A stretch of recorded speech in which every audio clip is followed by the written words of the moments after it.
శ్రీమాత్రే నమః. వీక్షకులందరికీ నమస్కారం.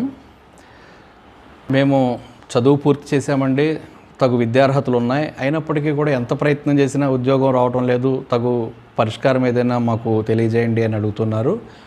వారందరికీ ఒక మంచి పరిహారాన్ని తెలియజేయాలనేటువంటి ఉద్దేశంతో ఈరోజు మీకు చెప్తున్నానండి.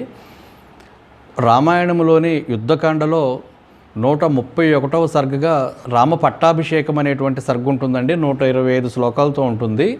మీరు 11 రోజులు వరుసక్రమంగా ఉదయాన్నే ఇంట్లో ఉన్నటువంటి పూజా మందిరంలో మీరు ఇష్టదైవాన్ని పూజించి రామచంద్ర ప్రభువును సీతామాతను కూడా పూజించి భక్తి శ్రద్ధలతో ఈ 125 శ్లోకాలను కనుక మీరు ప్రతినిత్యం 11 రోజులు నిష్టగా బలమైనటువంటి సంకల్పంతో కనుక పారాయణ చేసినట్లయితే మీకు తప్పనిసరిగా ఉద్యోగం దొరకటం, ఆ ఉద్యోగం శీఘ్రంగానే మీకు ప్రాప్తించడం జరుగుతుంది.